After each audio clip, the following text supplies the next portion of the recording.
You ever get that feeling, like when you learn all these new words, but then poof, they just vanish when you need them? Like my brain has this delete button for anything that sounds even remotely sophisticated. It's fascinating, isn't it?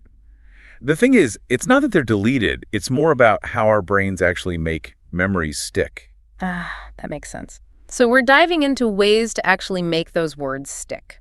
Today's deep dive is all about expanding your English vocabulary, and we're using Speak English with Tiffany as our guide. This guide is packed with some really clever strategies for learning new words. Clever enough to help us unlock 1,000 words using just 3. That's what it claims, anyway. 1,000 words from 3. Now that sounds intriguing. Right. Get ready to dust off those flashcards. But don't worry, this isn't your typical cram and forget method. No, this guide actually emphasizes that good old-fashioned memorization and repetition are really important for how our brains learn. So it's not about ditching the flashcards altogether. It's about using them strategically. Exactly. It's about tapping into how our brains are wired to create strong memories. Okay, I'm all ears. Let's break down this 5-part formula. They call it select, memorize, visualize, apply, and review. A simple yet powerful framework. Right. So first up is select. Basically, you choose 3 words every day. But the cool thing is you can choose them from anywhere. That's what makes it so engaging. You can pull words from things you're already enjoying, like your favorite TV shows or books. Or even just find synonyms for words you already know. Like instead of big, I could learn enormous. That's a great example. And what's really interesting here is that personalization, it makes a huge difference. So instead of just memorizing a random list of words, you're choosing words that are relevant to you. Exactly. It makes the learning process more meaningful and enjoyable, and therefore more effective. That makes a lot of sense. Okay, so we've got our 3 words. Now how do we actually make them stick? That's where memorize comes in. That's where the repetition comes into play. The guide suggests aiming to memorize those 3 words and their definitions in 30 seconds. 30 seconds? That's a challenge. It is a challenge, but it's doable. And that timed repetition really strengthens those neural pathways in your brain. So it's like building those memory muscles. Exactly. And you know those flashcards we talked about? They can come in handy here. Okay, so flashcards for the win. But what about visualize? That sounds a little more out there. A little more creative, perhaps? The guide suggests closing your eyes, picturing the word, and then finding an image online that matches what you see. Oh, I like that. I'm a very visual learner, so that might really help me. It could be really powerful, especially for visual learners. Some people remember images much better than words. So you're basically creating a mental picture and then finding a real-world image to solidify that connection. Precisely. It's about engaging with the word on multiple levels. Okay, I'm getting the hang of this. So we've selected our words, we've memorized them, we've created these vivid visuals. Now what? What do we actually do with these words? That's a great question because this is where apply comes into play. And it's where things get really interesting. Okay, I'm ready for the interesting part. Let's hear it. It's about taking all of that foundational work you've done and actually putting it into practice. So less theory, more action. Exactly. Yeah. You've got to use those words to really make them yours. Okay, so how do we do that? How do we actually apply these words? Walk me through it. First, you start by looking up the dictionary definition and the example sentence they give. Okay, got it. Dictionary check. That helps make sure you've got a solid understanding of the word. Right. Because sometimes words can have multiple meanings or subtle nuances that you don't want to miss. That's a great point. And then here's the really important part.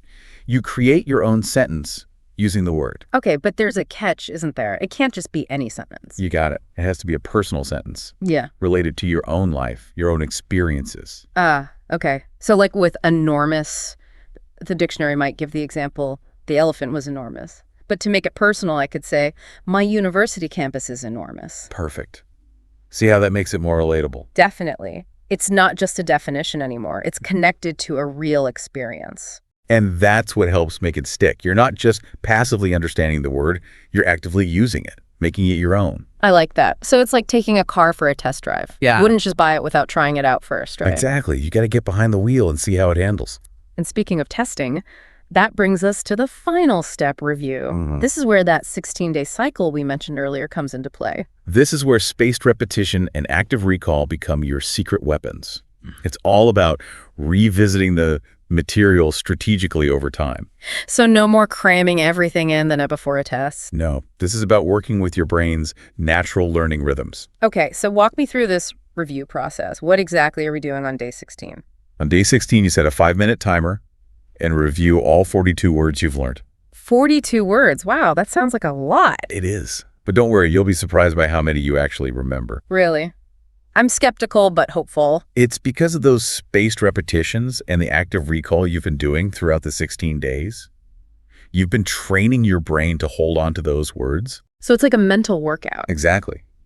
And the guide also suggests having a separate pile for those words that are a little trickier. Ah, yeah. The ones that just refuse to cooperate. Right. You can review those every other day until they finally stick. So it's like giving those words some extra attention. Exactly. It's about being patient and persistent and understanding that some words might take a little longer to make their way into your long-term memory. That's reassuring because I definitely have some words that are always tripping me up. We all do. It's part of the process. So it's like a personalized vocabulary boot camp tailored to your own strengths and weaknesses. I like that analogy. It's about understanding your own learning style and working with it.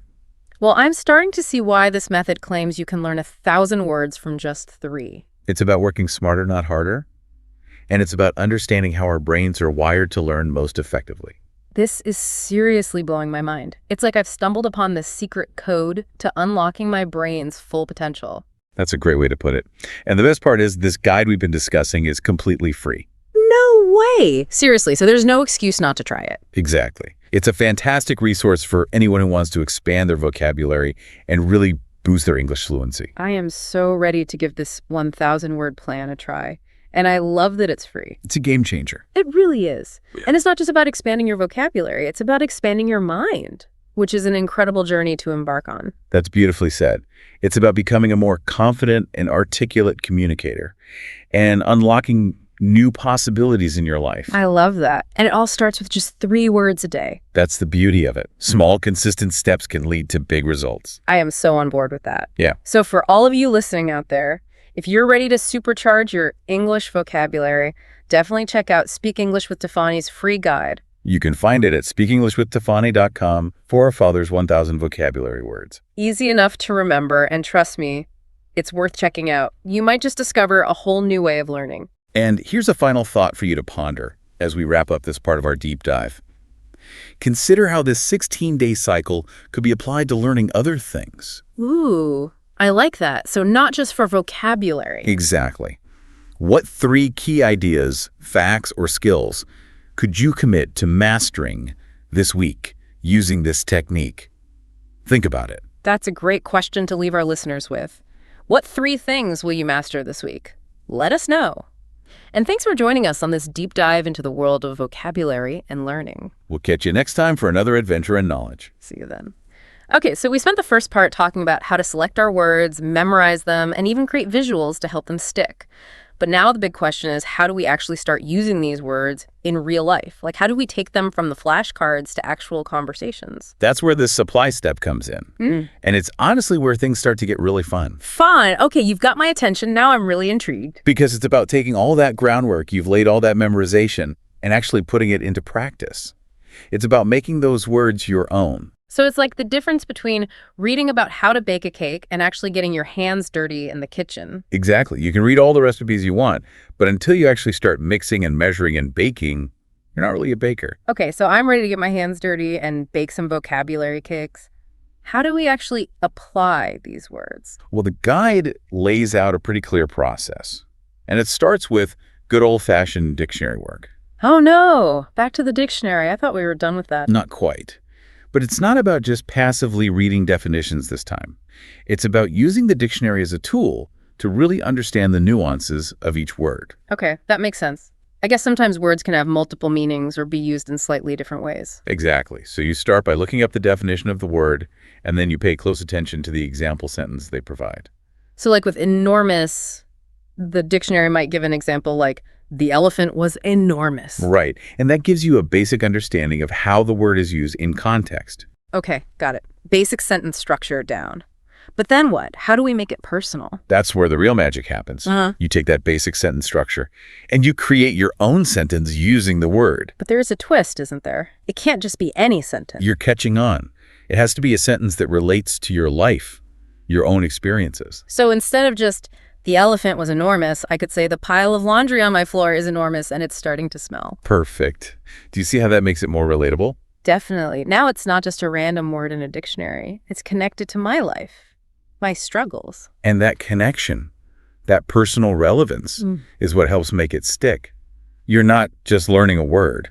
You're experiencing it. It's like the difference between seeing a picture of a beach and actually feeling the sand between your toes. Exactly. You're bringing the word to life, making it real for yourself. This is actually kind of fun. I'm starting to see how building sentences like this could really help cement those words in my memory. It's a powerful technique, and it's something you can do with any new word you learn. Okay, so we've selected our words, memorized them, created visuals, and now we've even used them in our own personalized sentences. What's next? How do we make sure these words don't just fade away after all that work? That's where the final step review comes in. And this is where that 16-day cycle we keep talking about really shines. Ah, yes. The 16-day cycle. Tell me more about how this works in the review stage. This is where spaced repetition and active recall really become your best friends. They're the keys to moving those words from your short-term memory into your long-term memory. Okay, I'm starting to see the bigger picture here. So it's not about cramming all these words into our brains at once. It's about strategically revisiting them over time. You got it. It's about working with your brain's natural learning rhythms instead of fighting against them. So less like a sprint and more like a marathon. Exactly, a vocabulary marathon. And the review step is like those water stations along the way. It's where you refuel and make sure you're staying on track. I like that analogy. So walk me through this review process. What exactly are we doing on that magical 16th day? On day 16, you're going to set a timer for 5 minutes. And you're going to review all 42 words you've learned over the past 2 weeks. Oh, wait, 42 words. How am I supposed to remember all of those? You might be surprised. Trust the process. The combination of spaced repetition and active recall throughout those 16 days really works wonders. So it's like I've been secretly training my brain this whole time without even realizing it. Exactly. And you've been building those neural pathways each time you reviewed a word. So by day 16, those words should feel a lot more familiar. Okay, I'm starting to feel a little more confident. But what about those words that just never seem to stick? The ones that I always forget no matter how many times I review them. The guide has a solution for that too. You create a separate pile for those tricky words, and you review them every other day until they finally click. So it's like giving those words some extra attention, some one-on-one tutoring. Precisely. It's about recognizing that not all words are created equal. Yeah. Some might take a little more effort to master. That makes me feel better because I definitely have some words that always trip me up. And that's perfectly normal. It's all part of the learning process. So it's like this personalized vocabulary boot camp tailored to my own strengths and weaknesses. I love that analogy. It's about taking ownership of your learning and adapting the process to fit your needs. This is amazing. I'm starting to see how this method could actually help me reach that 1,000-word goal. It feels so much more manageable now that I understand the steps involved. That's the power of a good system. It takes something that seems overwhelming and breaks it down into smaller, achievable steps. And it's not just about memorizing words. It's about really understanding them and making them part of my active vocabulary. Exactly. It's about becoming a more confident and expressive communicator. I like the sound of that. So tell me more about this 16-day cycle. Is it really the secret sauce to mastering new words? Wow. We've really covered a lot of ground in this deep dive, haven't we? From selecting our 3 words to memorizing them, visualizing them, applying them, and then finally that big review on day 16. It's quite a journey, isn't it?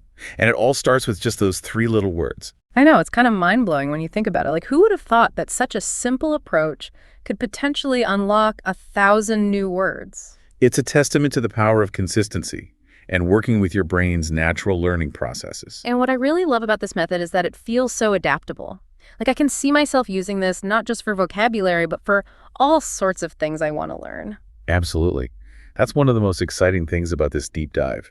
It's not just about learning new words. It's about discovering a whole new way of approaching learning in general. Exactly. Like maybe instead of feeling intimidated by a huge textbook or a mountain of information, I could break it down into smaller chunks, focus on really understanding those chunks, and then use this spaced repetition technique to make sure it all sticks. You've got it. It's about taking those big, overwhelming goals and transforming them into a series of manageable steps. And I think that's something we can all benefit from, no matter what we're trying to learn, whether it's a new language, a musical instrument, or even just how to code. It's about empowering ourselves to become lifelong learners. I love that. So folks, if you're feeling inspired to give this 1,000-word plan a try, you can find the free guide we've been discussing at speakenglishwithtefani.com for 1,000 vocabulary words. It's packed with even more tips and strategies, Yeah. and it walks you through the entire process, step by step. Definitely worth checking out. And as we wrap up this deep dive, here's a final thought for you to ponder. What 3 things will you commit to mastering this week using the 16-day cycle? It could be anything. A new skill, a challenging concept, or even just 3 important facts that you want to remember for that upcoming presentation. Possibilities are endless, so what will it be? Let us know. And thanks for joining us on this adventure in vocabulary and learning. We'll catch you next time for another deep dive into a topic we're all passionate about. Until then, keep those brains buzzing and those words flowing. See you next time.